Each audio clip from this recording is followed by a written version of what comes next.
Welcome to Sound of Resistance YouTube channel. The tension between Ukraine and Russia is growing day by day. The Russian army, who could not do anything in the face of the incredible defense of the Ukrainian army, received great wounds. Putin thought that this invasion he started against Ukraine would end easily, but it did not happen. In particular, the great aid provided by the United States to Ukraine left Putin helpless. Having found a strong Ukrainian army in front of him, Putin officially disbanded. Volodymyr Zelensky mentioned in his statements that they are very close to destroying the Russian army.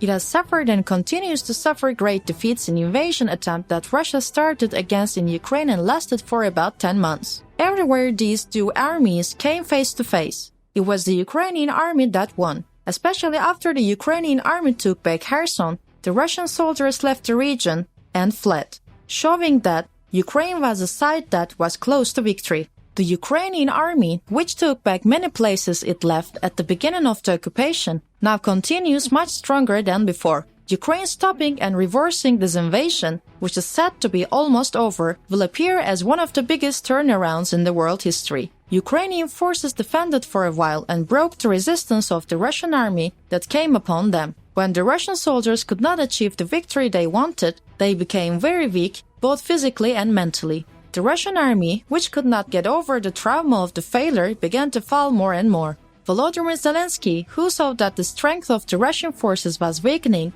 gave order to attack his soldiers. The Ukrainian Air Force launched 12 attacks on the enemy. During the day, the Ukrainian Air Force carried out numerous attacks on the enemy positions. This is stated in the report of the General Staff of the Armed Forces of Ukraine published on Facebook as of 6 p.m. on 26 November. Ukrainian President Volodymyr Zelensky said he launched an offensive to drive Russia out of the Donbas region in the east of the country. In a video message, Zelensky stated that the war of the Donbas has begun. Ukraine's National Security and Defense Council Chairman Oleksiy Danilov stated that Russia tried to break through the Ukrainian front lines in the region but failed. The counteroffensive of the Ukrainian army was long anticipated after the failure of Russia in the siege of Kiev. Initially, it was speculated that Russia's aim was to seize Ukraine's major cities and overthrow the government. However, faced with the stiff resistance, Russia's defense officials said that they generally did not achieve what they aimed in the first phase of the occupation, and that the troops had withdrawn from the areas around the capital. Russian officials then announced that their plan was to liberate the region, focusing on Russian-speaking Donbas region. In a video message released Monday night, Zelensky said he and his troops would defend the country and vowed to give up nothing,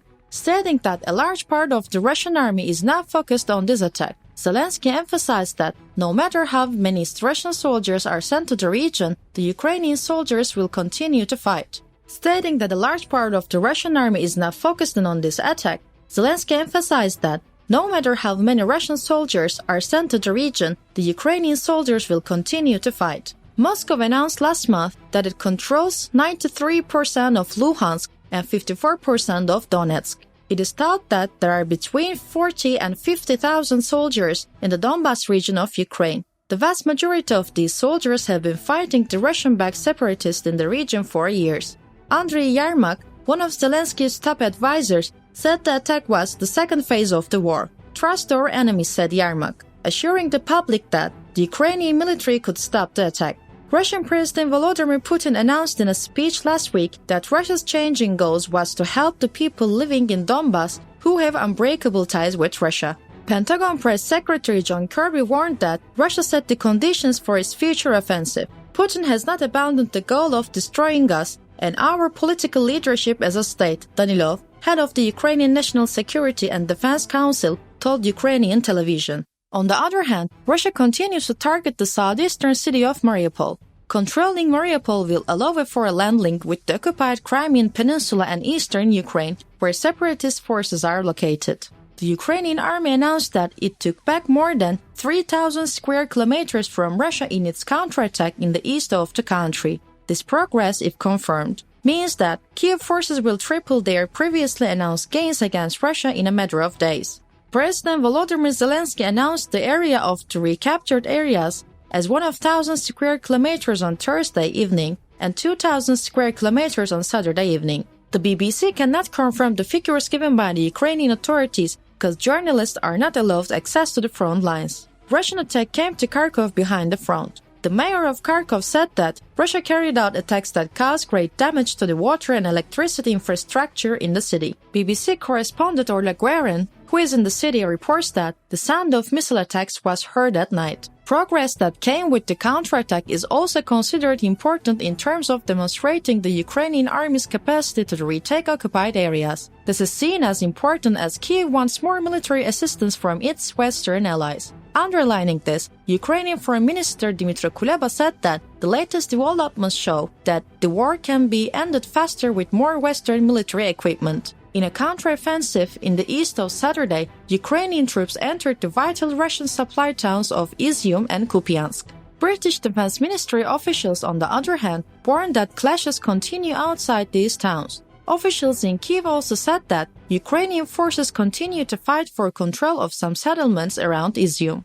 The Russian Ministry of Defense announced on Saturday that troops had withdrawn from the towns of Izium, Balaklia, and Kupiansk in eastern Ukraine. In order to regroup the soldiers in Izium, the ministry stated that the soldiers in Balaklia withdrew the support and Donetsk front. The head of the administration established by Russia in the Kharkov region recommended that the people be evacuated to Russia to save their lives. While it was evaluated that the rapidity of the counterattack caught by the Russian unprepared, Chechen leader Ramzan Kadyrov, the staunch supporter of President Vladimir Putin, questioned the withdrawal of the Russians. In a message he shared on Telegram, Kadyrov said that if Russia's fortunes do not change, it will have to question the country's leadership to explain the situation. The Russians still hold about 1/5 of Ukraine, and the war is not expected to end anytime soon.